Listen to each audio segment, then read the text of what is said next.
Welcome in to the fall sports season premiere of This Week in Anderson Raptors Athletics here on the all-new AndersonRaptors.org and ESP Media powered by Sidearm Sports. My name is Jason Griefer. Anderson AD Chris Newton is here. He's jacked up, not even having any caffeine in his system yet. Newt, how the heck are you? I'm great. I'm so excited.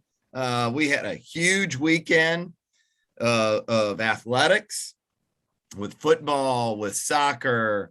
So we're just excited that everything's rolling now. We start volleyball, golf's going, tennis is going. So we are cranked up, and officially this week, everything gets going. We're open for business in school. We're open for business here on the podcast. Let's get into it. Before we start talking about all of the sports we have going on, spotlight some student athletes, some strong performances on opening week. I wanted you to give the Raptor fan base, students, families, fans in general, kind of an update on where we stand as far as COVID policies go, masking policies as far as not only your outdoor events, but also you said volleyball being an indoor event. Where do we stand right now? Mm-hmm.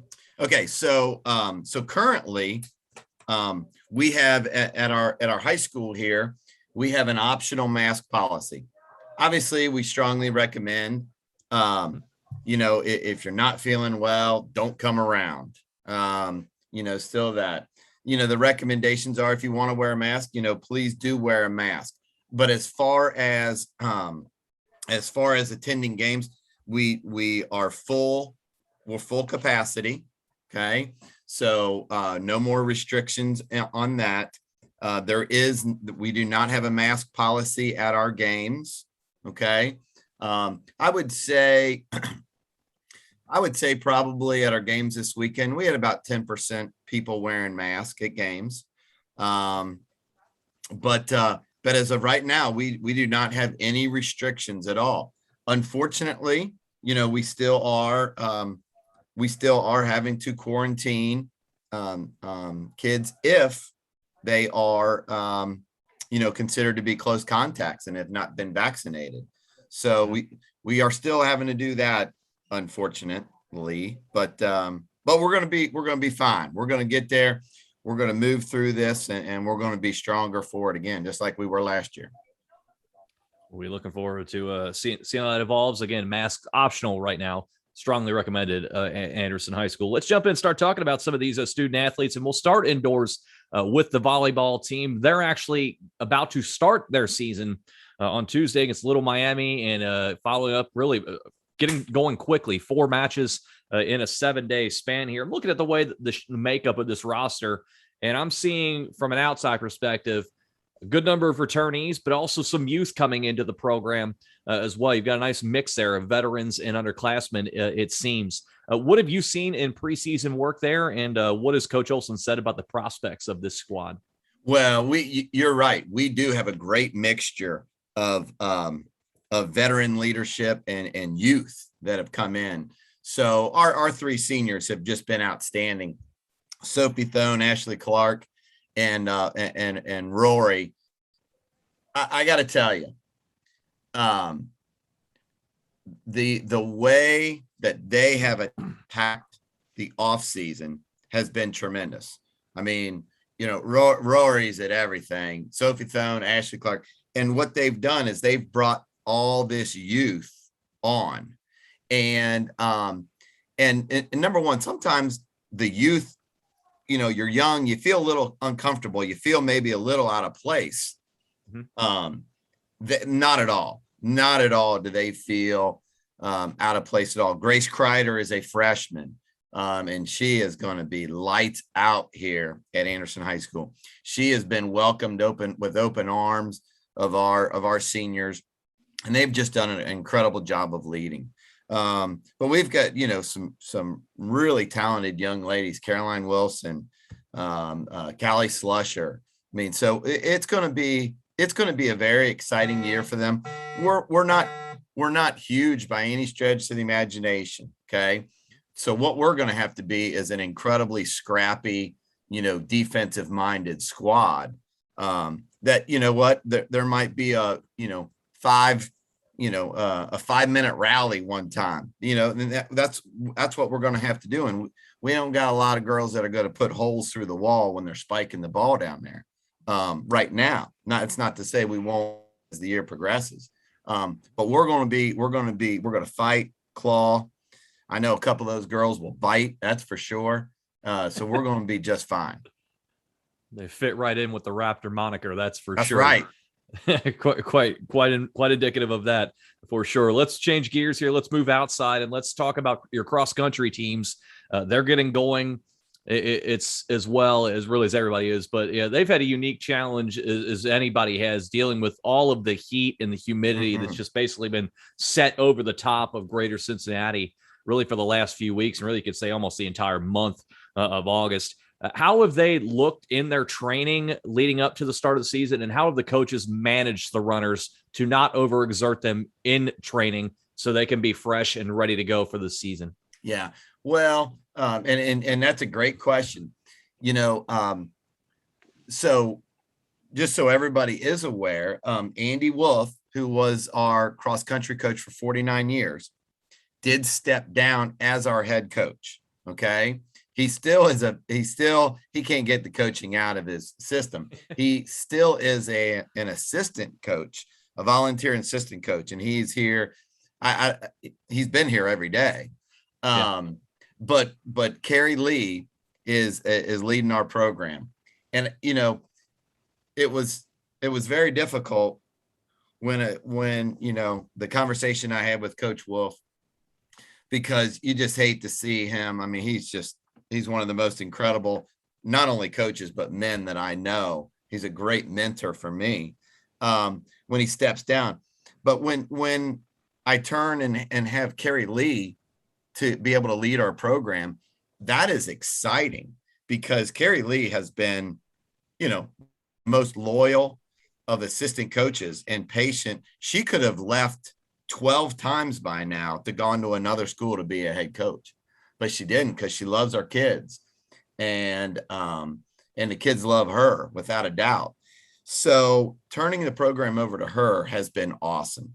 Now, as for our training regimen, I can tell you this: our kids were at Anderson High School at probably about 5:30 this morning, because they had 5:50 a.m. practice, because to stay out of the heat. So they're down there on the track, working out this morning at 6 a.m. And Joe Schmo out there in the public really doesn't understand what these kids put into the day. So here's what our kids did this morning. They ran from, I believe they got here 5:30, stretched everything, started at 5:50. I think they ran till 6:30. Okay. Or 6:45. Then they went into the weight room and worked out with Coach Sabo. And they did their workout today in the weight room. They shower, and then they come to school. So that is about 50 to 60 kids that did that. And people don't quite understand the commitment that they make. So that's the training pattern.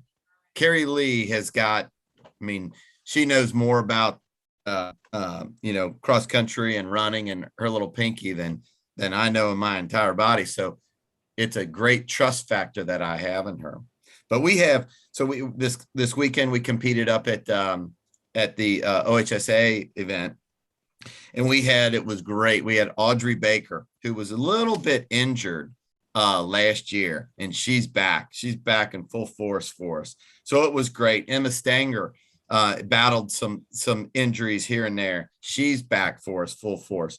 So we had Ryan Armstrong, Deborah Phillips, Allison Chagrin, Aaron East, and Catherine Gursky. All of them competed for us in the girls. And then the boys, Sam Muzakawa. Holy cow. He's just an animal for us, a cross country runner, a wrestler, a pole vaulter. He turned in a great time. Jason, I got to be honest with you. I'm still waiting for the day where there's a guy right in front of him and he takes him down and puts him in a wrestling move and then keeps going back. It's got to be very tempting for him, since he knows how to do all those wrestling moves. but we had Bradley Caldwell kind of really stepped up. We had a lot of guys step up. Kevin Phillips, Eddie Mays.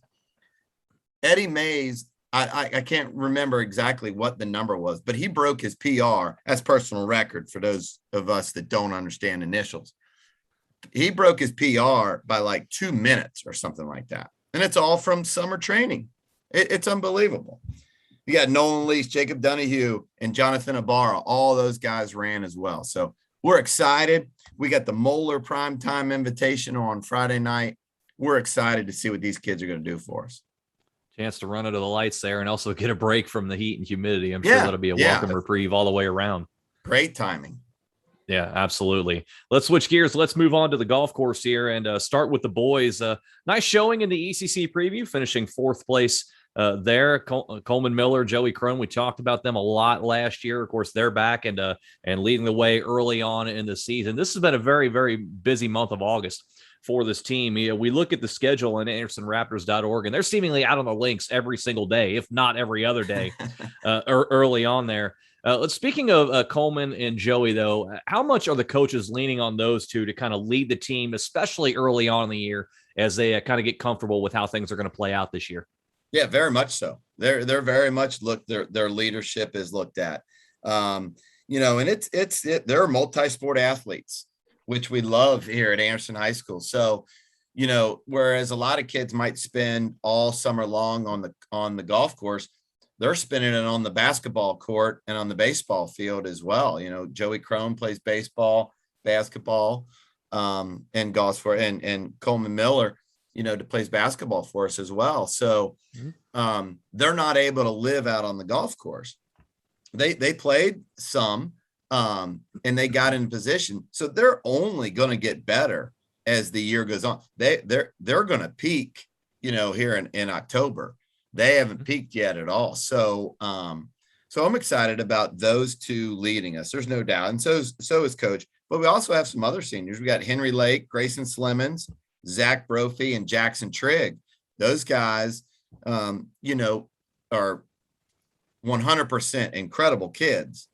And so I think, that kind of leadership and that experience is going to help a ton. And then we have a little freshman that's stepping up in Cole Brandon. And you've heard Cole Brandon, you've heard of Owen Brandon, you've heard of Tate Brandon. Okay. Now we got Cole Brandon. So we're super excited about that. We keep waiting. Younger sister Nina's coming up too. We're fired up for her when she gets here. I think she plays like 9 different sports. So we're excited about where the boys golf is going to go. Like you said, 4th place finish. So it's not where we want to be, but it puts us in a position where we can compete at the end of the year for the league championship. Yeah, that's why we call it the preview, because you're getting a feel for things early on. And as you said, no, doesn't really do any good to kind of peak in late August anyway. As you said, you want to peak in October. Over on the girls' side, they were also in the ECC preview recently. They finished 3rd there in the ECC preview. Isla Berger shooting 77 to lead the way there. They've got some head-to-head matches under their belts as well, 2-2 in head-to-head matches thus far. They're going to be busy in the league coming up, though. Kings, West Claremont, Loveland, they're all on the docket coming up here. We know it's just a couple of weeks into the season at this point. Do the coaches kind of have a feel yet for what this team can be, or do we still need some more matches to try and figure that out? Oh, I'm going to tell you. I think our head coach, Darren Hausberger, since August 2nd, has had a smile on his face. Of our varsity team, we have 1 senior, and she's great, Macy Hornsby, and that I'm so excited about her to be a great leader. Every other girl's a freshman on the varsity. So let me see. We got Sydney Stockslager, Sydney Dodds, Stella Hammond, Joelle Gray, Sophie Straley, Sierra Baxter, and Ayla Bruger. We got 6 freshmen and a senior on varsity, and we came in 3rd place. Okay. That means, as you know, Jace, I'm not the sharpest tool in the shed, brother.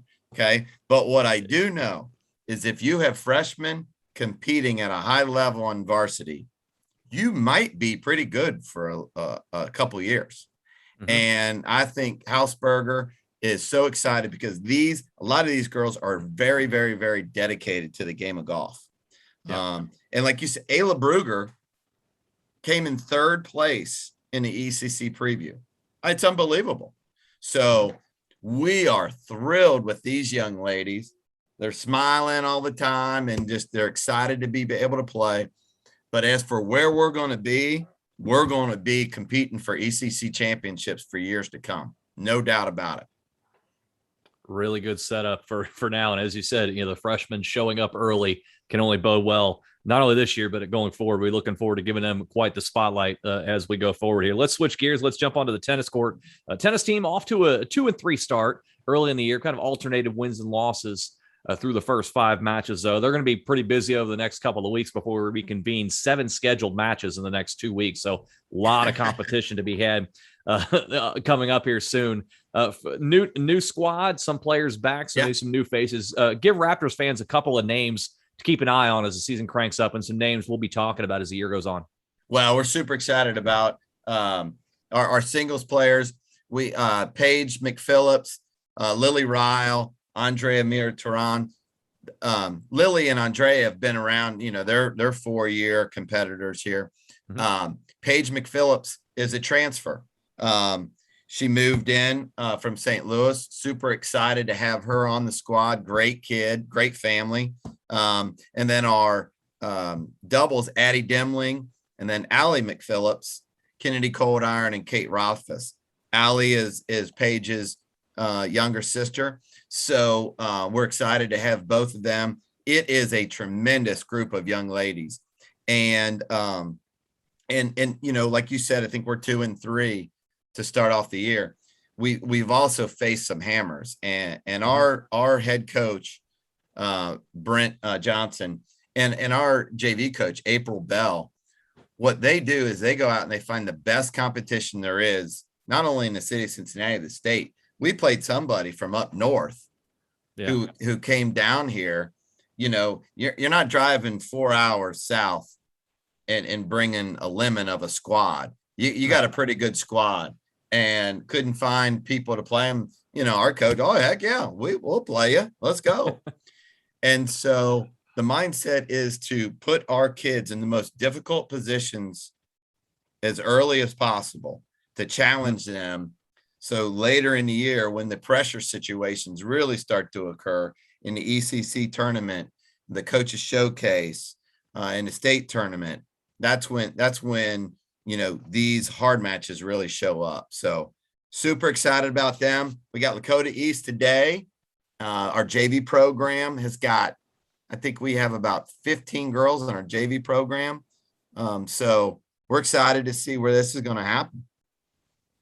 We'll be looking forward to talking about that as we go forward. You said a lot of exciting pieces to talk about that, and especially it's tough competition can only make you stronger especially if we get into league play here. Let's move on to the pitch and let's talk about the boys first. Soccer team getting a really, really nice win over Elder to open things up. 3-1, you win there. Really a team win. You get goals from Ethan Hughes, Sam Hughes, and Bennett Painter. Ryan Sullivan in goal, stopping almost everything, gets 5 saves. That's a good number of saves to have to make in a win like this, but you get the job done. We look back on last year's team and right there as far as the league championship goes all year long, and you've got a lot of pieces back for this year's squad. And we look and see they're going to be tested early on in the season. You get the win over Elder, but we look at the schedule. You've got St. X, you've got Hamilton, you've got Lebanon coming up here soon. That is another pretty tough early season gauntlet. How important was the opening win against Elder in setting the tone for this season where you may feel like you've got a real shot to win the league title? Huge. I mean, well, first of all, we're super excited. We brought in a new assistant coach who's been around Anderson High School for a while. Our head coach, Sam Miller. We brought in his father, Bill Miller, who was a long time coach here at Anderson High School. And he was our head boys coach. He was our head girls coach. My daughter played for him. And my daughter absolutely loves the man. He retired from teaching, kind of went and moved on to a couple other schools. We have brought him back And we're super excited how that is going to help our boys program. But going into last night, again, like you said, we really get to celebrate our victory versus Elder by prepping and getting ready to play St. X, the perennial state power. So, but that's what we want to do. We want to put our kids in the most difficult positions early on. And that's what we're going to do. We're going to challenge them at all times. But you're right. We want to challenge them because we feel like we can compete. And with kids like Ethan Hughes and Sam Hughes, Tate Brandon, Bennett Painter, Ryan Sullivan in the goal, we can play with anybody. I mean, there is no doubt we're going to be able to go play with anybody. And, in that sport, you need a little bit of luck. I mean, there's no doubt about it. And we had a little bit of good luck and we had a little bit of bad luck. Ethan Hughes made an unbelievable hustle play Saturday night and slid into the goalie. The ball had some crazy spin on it. It bounces over a kid that ran into the goal. So we scored a goal, but unfortunately we got banged up. Ethan got banged up a little bit. So, it's kind of bad and good. And, we score a goal, but heck, we don't want to lose players there, but that's what they do. Our kids hustle 1,000 miles per hour. But Ryan Sullivan, he's as good as any goalie you're going to find. And Bill Miller is an expert of a goalie coach. So, the goal that Elder scored, the greatest goalies in the world couldn't have stopped that goal. So we're excited about where they're going to go. And I've told you before, Sam Miller is the best technician I've ever seen in my life of soccer. And, all my recruiting budget I threw at him to keep him around. He's unbelievable. So we're excited where these kids are going to go, and we're going to find out Tuesday night for sure. Absolutely. Girls got off to a tough start, losing 5-0 to Seton. We're going to talk more in depth about the girls team in our next episode. We're kind of running short on time right now, but again, a lot of new pieces there. We'll go far in depth into the girls soccer program on our next podcast here. But I do want to get to the finale here of our episode here today, and let's talk about your football team here. And this was I don't know did you have to send a bill to Princeton for breaking the scoreboard because there were so many points put up? This wound up is one of those video game type of things here. Princeton winds up getting the win 58-45. There were like 1,200 yards offense. But I also want to talk about the fact you broke in a new quarterback to start the year. Griffin Scalf taking over for Jackson Kuhn, and what a career Jackson Kuhn had. But Griffin Scalf comes in, and all he does in his debut is throw for 462 yards and 6 touchdowns. Nobody could stop Joey Faulkner and Evan Upchurch on the outsides there. So your offense is just, hey, the beat goes on, next man up, and we're still scoring points in bunches there. And I'd also imagine from your perspective, look at the schedule, Princeton is about as tough of an opponent as you're going to play all year long. And that's not a slight at anybody else you're going to see. Princeton is always a very, very good program out of the GMC. How important was to get Princeton on the schedule week 1 is to kind of set the benchmark to say, okay, if we really want to succeed in our league and forward, here's the benchmark. Oh, without a doubt, playing Princeton, this is more than just one game. This is going to provide experiences and lessons for our kids for the entire season right here. Mm-hmm. And that's what we do with our out of league schedule. Our first 2 games are non-league. So we can go out and we can schedule anybody we want. And we wanted to compete against a Division I powerhouse in Princeton. And that's certainly what they are. Man, I'm going to tell you what, they are good. And they got some solid players. And then week 2, we play Clinton Massey, which is a totally different style of team. So we want to give our kids the experience of playing in kind of an open offense. And a lot of speed was in that game. Now, Friday night versus Clinton Massey is going to be a ton of strength and power. It's a totally different style of team, and they're going to come right at us and try to smack us right in the face. And so by giving those two different kinds of experiences to our kids, we're going to be all set and ready for any type of game as we enter into league play. So there, there's a lot of teams that quite honestly, probably wouldn't want to schedule a Princeton right off the bat. They, schedule a team where on paper, you're slated to win. Evan Dryer's not going to do that. Evan Dryer, he challenges our kids, everything we do. And so, Friday night, we took a loss. Okay. That stinks. But what we found out we got a group of kids that are going to compete, and they're going to go down swinging if they go down. Mm-hmm.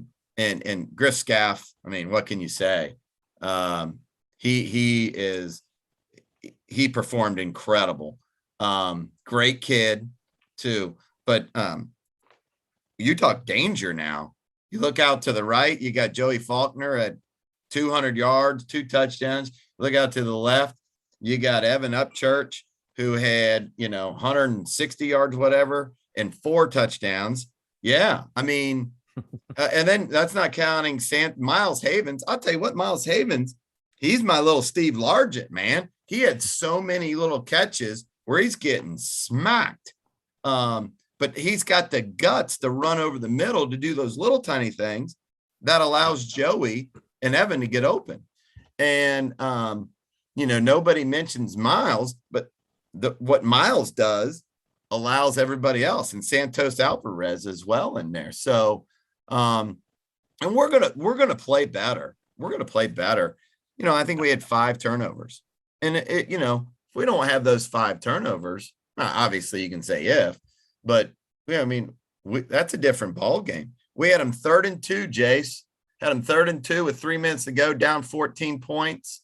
And I'm going to say the Princeton kid made one of the best runs that I saw of the night. And if we can stop him on that down, it's a different story. But they beat us. They took it to us. Their quarterback was unreal that night. But we'll be better. And I'm excited to see what this group is going to do for us. They've got Clinton Massey and then into league play with Little Miami coming up in 2 weeks there. Just getting started in the football season, just getting started here in the fall sports season here on the podcast. Our thanks to Anderson Athletic Director Chris Newton joining us for the fall sports season premiere of This Week in Anderson Raptors Athletics here on the all-new Anderson Raptors. Can I say one thing? Yes, sir. Can I say one thing? I know you're pressed for time, but I don't know. We've had a tremendous amount of change that has gone on this summer. Tremendous amount of change. Yep. And our parents have been absolutely incredible with adjusting to the change and helping with the change. Our stadium looks as good as it's ever looked. We had about 40 to 50 parents up at our stadium helping out. We had, there's new everything around here. And we've got tennis parents are hanging tennis windscreens, we're power washing everything, we're painting everything. It's just, I can't tell you how proud it is to be the AD here at Anderson High School. We've got the greatest parents and the greatest kids, and I'm just excited where this year is going to go. I appreciate you giving me a little extra time there. You got it. Absolutely. As we've said on the podcast for AHS's family, a great example of that pitching in right there. They deserve the recognition. We're glad to spotlight them here on the podcast, and we'll be doing it all season long here through the fall, the winter, and the spring, every 2 weeks here on the Athletic Director podcast here on ESP Media, powered by Sidearm Sports.